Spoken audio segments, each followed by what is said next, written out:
الحديث كتاب الله وخير الهدي هدي سيدنا محمد صلى الله عليه وسلم وشر الأمور محدثاتها وكل محدثة بدعة وكل بدعة ضلالة وكل ضلالة في النار. سبحانك لا علم لنا إلا ما علمتنا إنك أنت العليم الحكيم. رب اشرح لي صدري ويسر لي أمري واحلل عقدة من لساني يفقهوا قولي. آمين. Yang sama-sama kita hormati dan muliakan guru kita Ustaz Dr. Andes Haji Asman bin Haji Abdul Rahim, Ketua Masjid Al-Istiqomah Ustaz Asmari bin Kiai Haji Abdul Rashid Siddiq, bapak-bapak, ibu-ibu, remaja, hadirin jemaah yang dimuliakan oleh Allah. Alhamdulillah, sama-sama telah kita laksanakan kewajiban kita salat subuh secara berjamaah, dilanjutkan dengan hadir di majlis ilmu. Mudah-mudahan rangkaian ibadah ini diterima dan dilipat gandakan pahala oleh Allah Subhanahu wa taala. Hadirin yang dimuliakan oleh Allah, saat ini kita memasuki Ramadan hari yang ke-22. Insyaallah pengajian ini kita tutup di hari ke-25 Ramadan, hari Minggu kalau nggak salah. Oleh karena itu bacaan kita saya lengkap untuk membahas masalah zakat sama kitabnya An-Nasaihud Diniyah wal Wasaya Al-Imaniyah karangan Al-Habib Abdullah Al-Haddad. Bismillahirrahmanirrahim. Qala al-muallif rahimahullahu ta'ala anhu wa 'alamu ma'asyiral ikhwan Ja'alanallahu wa iyyakum mimman tazakka wa dzakara isma rabbih fa shalla wa lam yu'thiril hayatud dunya 'alal akhirah allati hiya khairu wa abqa. Anna az-zakata ahadu mabadil Islam al-khams wa qad jama'a Allahu bainaha wa baina salati fi kitabihil aziz faqala azza min qailin wa aqimus salata wa atuz zakata wa ma tuqaddimu li anfusikum min khairin tajiduhu indallah innallaha bima ta'maluna basir. Wa 'alamu ma'asyiral ikhwan, ketahuilah bahwa saudara-saudara semua, ja'alanallahu wa iyyakum mimman tazakka. Semoga Allah Subhanahu wa taala jadikan kami dan kalian semua termasuk golongan orang-orang yang membersihkan dirinya. Wa dzakara isma rabbih fa shalla, dan senantiasa berzikir menyebut nama Tuhannya, juga mendirikan salat. Wa lam yu'thiril hayat dunya 'alal akhirah allati hiya khairu wa abqa, dan tidak lebih mementingkan dunia dibandingkan akhirat, karena akhirat itu jauh lebih baik dan kekal. Anna zakata, bahwasanya ibadah zakat itu ahadu mabadil Islamil khams, salah satu dari 5 fondasi agama Islam. Kan kata Nabi kita Muhammad SAW, buniyal Islamu ala khamsin, syahadati an la ilaha illallah wa iqamis shalah wa ita'iz zakah wa shaumi ramadan wa hajjil bait man istata'a ilaihi sabila. Islam itu didirikan atas 5 dasar: syahadat, salat, zakat, puasa, haji. Maka dikatakan oleh pengarang kitab ini, zakat itu adalah merupakan salah satu dari 5 fondasi agama Islam. Ibarat sebuah bangunan ini ada fondasinya 5. 5 fondasi ini saling berkait, saling menguatkan. Kalau salah satunya tidak ada, maka bangunan Islam itu akan menjadi kurang baik. Wa qad jama'a Allahu bainaha wa baina salati fi kitabihil aziz, dan Allah Subhanahu wa taala menggabungkan perintah zakat itu dengan perintah salat sebagaimana yang tertera dalam firman Allah Subhanahu wa taala dalam surat Al-Baqarah. A'udzubillahi minasyaitonir rajim. Wa aqimus shalah wa atuz zakah. Dan dirikanlah salat juga bayarlah zakat. Kata ulama, apabila ada dua perintah digabungkan dalam satu ayat, maka berarti keduanya itu memiliki derajat yang hampir sama. Jadi nggak boleh sebelah-sebelah, nggak boleh dirikan sholat doang tapi nggak menunaikan zakat, nggak boleh. Ada sebaliknya, bayar zakat doang tapi nggak sholat, nggak boleh juga. Harus berjalan seiringan. Juga kita lihat firman Allah Subhanahu wa taala pada konteks yang sama, dua perintah Allah dalam satu ayat, yang keduanya merupakan bagian terpenting dalam kehidupan. Dalam surat Al-Isra Allah Subhanahu wa taala firmankan, "Wa qad rabbuka alla ta'budu illa iyyah wa bil walidayni ihsana." Allah tetapkan buat kalian agar kalian tidak menyembah kecuali hanya kepada Allah. Perintah pertama. Harus beribadah kepada Allah. Perintah pertama. Wa bil walidayni ihsana, dan kepada kedua orang tua hendaklah kalian berbuat baik. Ini perintah kedua. Maka kata ulama, kedua perintah ini harus berjalan seiringan.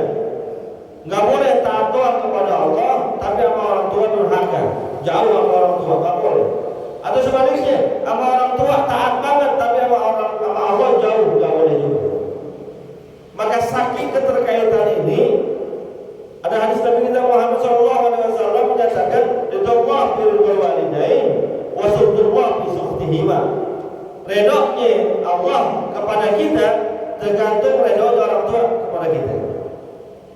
Tapi murkanya Allah kepada kita juga tergantung murkanya orang tua kepada kita. Kalau kita pengen Allah redok, Allah senang, bikin orang tua kita redok. Tapi kalau kita berbuat sesuatu yang bikin orang tua murka, bikin orang tua marah, bikin orang tua gede, maka Allah pasti murka, Allah pasti marah, Allah pasti gede sama kita. Ini kuncinya nih. Maka mohon maaf, kadang saya rada sedih banget. Fenomena zaman sekarang, banyak anak-anak muda ya bukan berarti saya mengecilkan hati seorang Habib, enggak. Maksud saya, Habib itu mulia. Ama gurunya, ama habaib hormat luar biasa. Kemana ada habaib yang dia gemar, dia datangin. Tapi sama orang tuanya kagak peduli. Orang tuanya minta tolong dianterin dari Bangka ke Kuncit, kagak dianterin. Habib yang jadi idolanya, Sawangan dia datang. Ini gak benar nih. Salah pola kayak gini. Keramat mana-mana dia sampai, Kampung Bandar sampai, Habib Kunjung sampai, Luar Batang sampai, bahkan Gresik nyampe, Wali Songo dia nyampe. Orang tuanya kagak ditewok-tewokin, salah. Walaupun Habib itu mulia, keramat memang beliau semua kita hormat takzim, tapi duluin orang tuanya dulu. Orang tua dulu untuk keramat utama buat kita. Sama idolanya, cium tangan bolak-balik. Sampai 3 kali dicium-cium. Sama orang tuanya kagak salaman-salaman pisan. Salah dia pola kayak begini. Dekat sama habaib silahkan, tapi harus lebih dekat lagi sama orang tuanya. Allah nggak rela kalau begitu tuh. Allah nggak demen yang kayak gitu tuh. Jelas firman Allah, wa qad rabbuka alla ta'budu illa iyyah wa bil walidayni ihsana. Serendeng bakti kepada Allah dengan bakti kepada orang tua, serendeng, harus berdampingan. Jadi pola-pola kayak gitu perlu diperbaiki kalau menurut saya. Kemana-mana nyampe. Buka puasa, kecondet Al-Hawi nyampe. Buka puasa, Habib Kuitang nyampe. Udah lebih setengah Ramadan, orang tuanya belum ditengokin untuk buka puasa bareng. Bagaimana akalnya?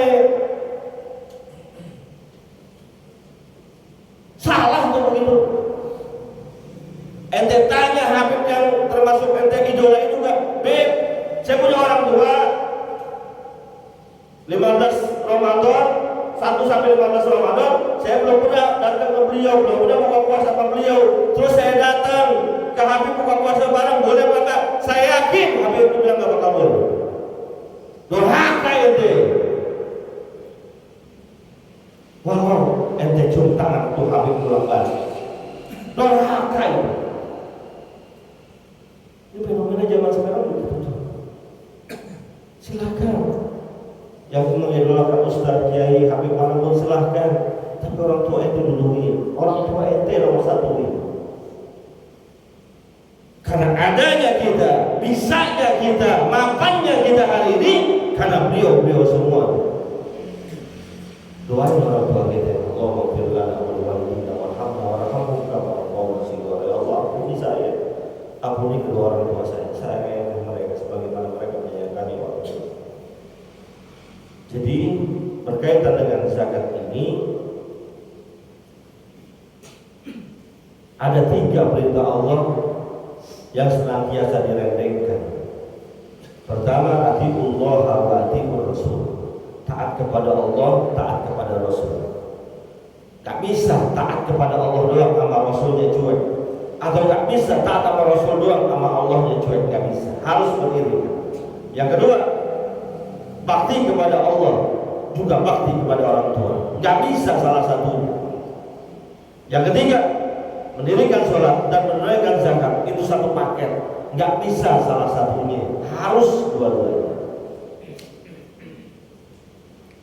Wa qad qala ta'ala fi wasfi ibadihi al-mu'minin, dan ada firman Allah Subhanahu wa taala dalam mensifatkan hamba-Nya yang beriman. Kata Allah Subhanahu wa taala dalam surat Al-Mu'minun, di antaranya alladzina yuqimuna sholata wa mimma razaqnahum yunfiqun. Surat Al-Anfal. Orang beriman adalah orang yang senantiasa mendirikan sholat, dan juga dari apa yang dirizkikan kepada mereka, mereka infakkan di jalan Allah. Itu orang beriman. Cirinya di ujungnya Allah katakan ulaika humul mu'minuna haqqan. Tuh mereka tuh yang mendirikan sholat, yang menunaikan zakat adalah orang-orang yang benar imannya, orang mukmin yang sebenar-benarnya. Artinya kalau ada orang Islam kagak beriman, kagak sholat, berarti imannya belum benar. Kalau ada orang Islam sholat doang kagak zakat, imannya belum benar. Siapa bilang? Allah dalam surat Al-Anfal. Yang sering saya katakan, Islam itu adalah agama yang bukan hanya melulu ngurusin hubungan kita kepada Allah, tapi ngurusin juga hubungan kita antar sesama manusia, terutama kepada orang-orang yang mungkin secara status ekonominya di bawah kita. Sholat rajin, qiyamul lail rajin, puasa sunnah Senin Kamis rajin, ame harta begini pelit. Saya katakan kepada enggak bakal masuk surga, enggak bakalan. Atau sebaliknya, bares banget, dermawan banget, sama uang diampur-ampurin untuk sedekah, tapi kagak sholat, enggak masuk surga juga. Hubungan sama manusia kudu benar, hubungan sama Allah kudu baik. Itu konsep beragama yang sempurna menurut Allah dan Rasul.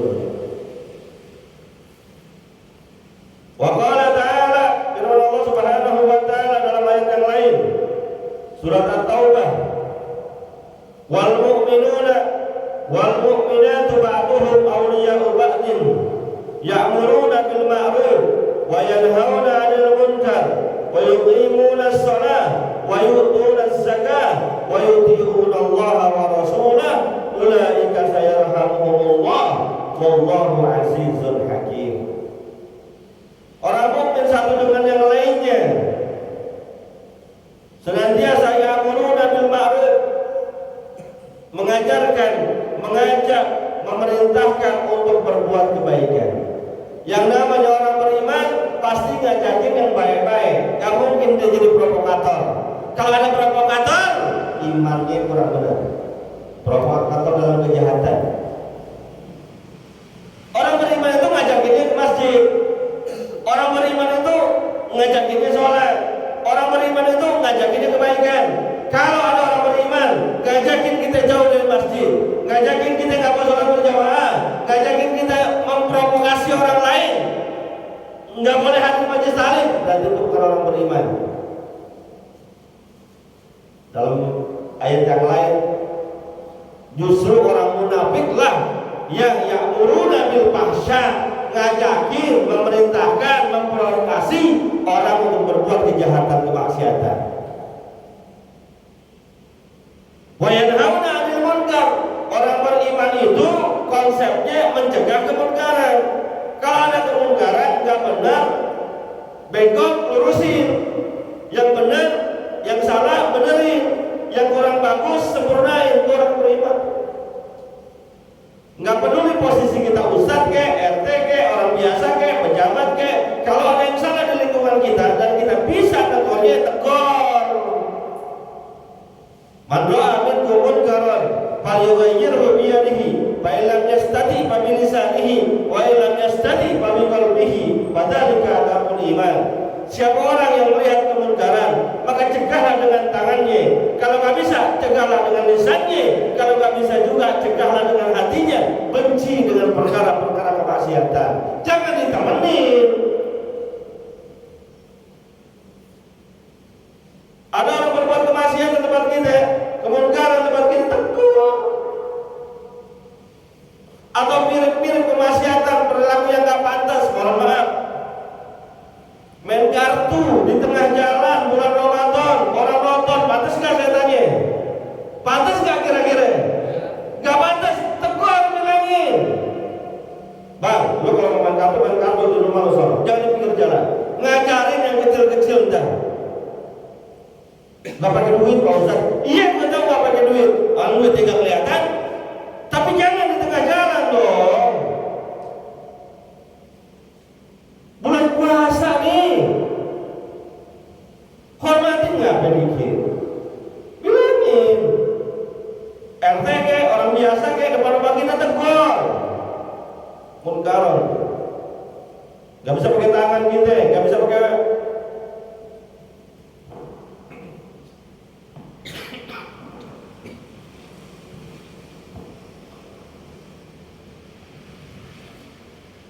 Nggak bisa pakai mulut kita.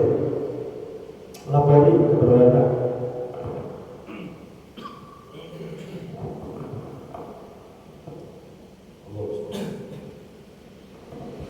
Lapori ke yang berwenang, jabat RT. Bilangin ke RT-nya, Teh, di lingkungan saya begini-begini, bilangin. Jangan didiemin aja.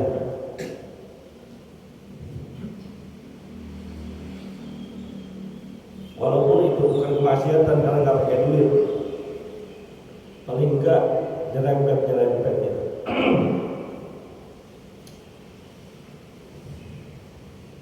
Wa yuti'una Allah wa Rasulahu. Orang beriman itu adalah orang yang taat kepada Allah, taat juga kepada Rasulnya. Nggak pakai pilih-pilih. Kalau ada perintah Allah, udah jalanin. Perintah Rasulullah jalanin, nggak pakai pilih-pilih, langsung sami'na wa ata'na. Itu orang beriman itu. Mendengar ada perintah Allah, sami'na wa ata'na. Kami dengar, kami taat. Ulaika sayarhamuhumullah. Orang-orang yang begitu tuh, amar ma'ruf nahi munkar, mendirikan salat, menunaikan zakat, taat kepada Allah, taat kepada Rasulnya, pasti mereka akan diberikan rahmat oleh Allah Subhanahu wa Ta'ala. Yang dengan rahmat itu kita bakal masuk surga. Sering saya sampaikan, orang model kayak kita hampir seluruh kita ini masuk surga itu karena rahmat Allah. Maka penting bagi kita untuk mengundang rahmat Allah datang dalam diri kita, supaya dengannya kita bisa punya tiket menuju surga Allah Subhanahu wa Ta'ala. Wa qala Rasulullah sallallahu alaihi wasallam, sabda Nabi kita Muhammad sallallahu alaihi wasallam, man kana yu'minu billahi wal yawmil akhir falyu'addi zakata malihi. Siapa orang yang beriman kepada Allah beriman kepada hari kiamat, maka hendaklah dia tunaikan zakat hartanya. Jadi bayar zakat itu urusannya kualitas iman kita. Percaya sama Allah, kata Nabi, percaya sama hari kiamat, tunaikan zakat. Mafhumnya, pengertiannya, kalau ente nggak menunaikan zakat, berarti ente nggak percaya sama Allah dan hari kiamat. Begitu aja. Wa'lam, ketahuilah, anna man sholat, bahwasanya siapa yang sholat, wa shoma, berpuasa, wa hajja, pergi haji, walam yuzakki malahu, cuma dia nggak bayar zakat, puasa rajin, sholat rajin, bahkan pergi haji, umroh berkali-kali, tapi nggak mau bayar zakat, lam yaqbalillahu lahu sholatan wala siyaman wala hajjan. Allah nggak terima sholatnya, Allah nggak terima puasanya, Allah nggak terima haji dan umrohnya. Karena itu satu paket. Hatta yukhrij zakat, sampai dikeluarkan zakat.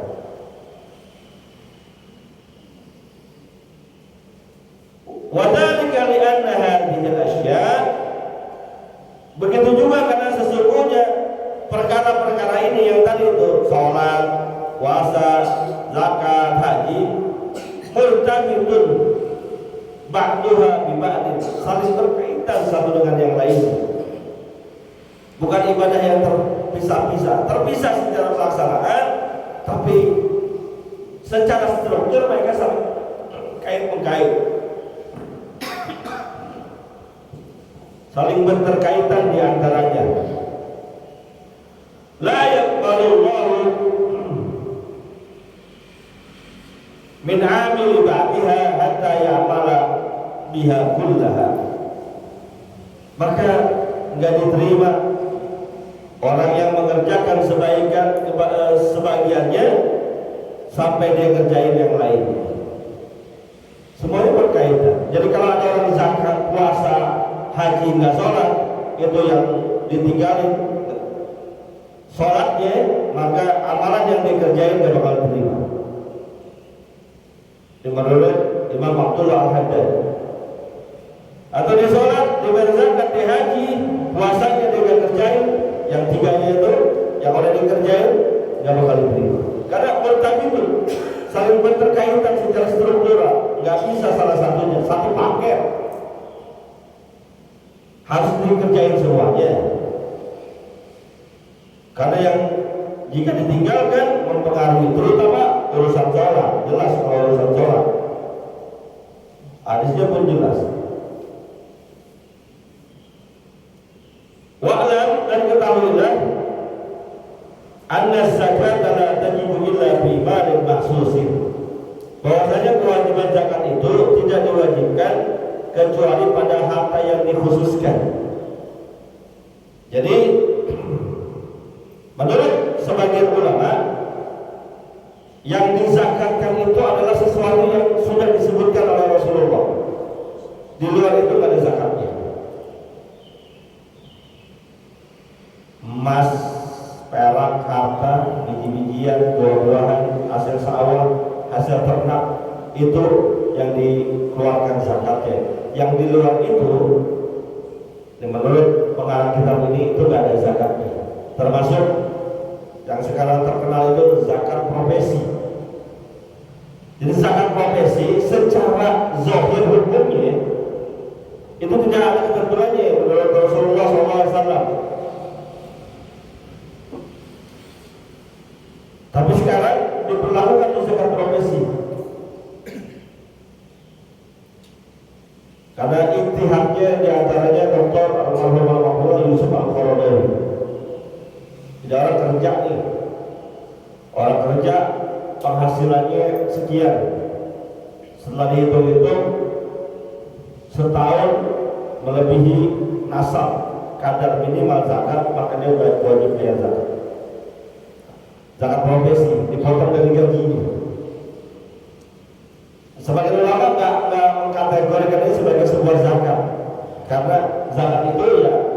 bimalin mahsusin, pada harta yang sudah ditentukan oleh Allah dan Rasul, nggak bisa dibuat uang. Nggak ada juga malah zakat kontrakan itu nggak ada, zakat apartemen nggak ada. Jadi pendapatan kontrakan kita sebulan terus hitung-hitung jadi bayar zakat nggak ada. Pun kalau mau ada nanti masuknya zakat harta, zakat mal. Bukan karena kontrakan peredarannya, bukan karena pekerjaan kita, profesi kita, tapi karena harta kita yang sudah setahun memenuhi standar minimal mengeluarkan zakat. Ini menurut sebagian besar ulama. Tapi ada beberapa pemikiran fikih modern, profesi itu ada zakatnya. Apartemen yang kita kelola ada zakatnya. Kontrakan yang kita punya 100 pintu itu ada zakatnya. Ini sebagian ulama yang lain. Tapi ini asli ijtihad pemikiran. Sementara berdasarkan teks hadisnya ataupun ayat Qur'annya itu memang tidak termasuk kategori zakat, kecuali memang hartanya itu bukan karena peredaran kontrakan apartemennya atau profesinya, tapi karena uang yang dikumpulkannya itu sudah sampai nisab minimal kadar mengeluarkan zakat. Wallahu a'lam bishawab. Sebelum saya tutup, kita baca Fatihah. Ada salah seorang keluarga jemaah kita, namanya Ibu Onah Mariana binti Ijo, namanya di belakang, sakit, dibawa ke rumah sakit semalam itu. Kita doain juga nih keluarga kita yang lain, yang lagi sakit semuanya, yang saya nggak sebutin, yang saya tahu ataupun nggak tahu. Semoga Allah sembuhkan penyakitnya, Allah pulihkan kesehatannya, sehingga bisa beraktivitas sebagai biasa. Juga kita doain saudara-saudara kita yang mau pulang kampung, karena udah mulai banyak yang mau pulang kampung. Pak Ustaz Abdul kapan? Besok berangkat. Iya, berangkat. Ada lagi Pak Yudi besok berangkat, Pak Sadirun juga berangkat. Siapa lagi yang pulang kampung? Ya, semoga yang pulang kampung Allah berikan kelancaran perjalanannya, kemudahan, berangkat selamat, pulang selamat. Yang kagak pulang kampung diberikan kesabaran. Ya, yang punya kampung nggak pulang kampung dikasih sabar. Ya, biasanya Pak RT Agus pulang kampung, kalau tahun ini nggak pulang kampung dikasih sabar. Sabar ya Allah, nggak pulang kampung. Dia punya kampung, nggak pulang kampung. Yang nggak punya kampung, emang kampungnya di sini, dia sabar juga dah. Nungguin kampung ini. Mudah-mudahan Allah berikan keberkahan kita di bulan Ramadan. Di sisa 7 hari atau 8 hari terakhir, manfaatin sebaik-baiknya. Ya, di sekolah mulai kemarin malam ada ya mulai hingga panjang-panjang, kalau masih lain 3 juz gitu ya, ada yang 1 juz. Nah, kita main tengah-tengah aja dah, mulai jam 2 jam 3 kelar. Nggak kuat mundur ke belakang, gitu aja. Kayak saya nggak kuat lama-lama mundur ke belakang. Tapi kita hidupkan malam ini dengan tahajud, dengan amal sisa Ramadan terakhir ini sebaik-baiknya kita raih. Syukur-syukur untuk dapat Lailatul Qadar. Ini ya Syifa wa ila hadratin Nabi Mustafa Al-Fatihah.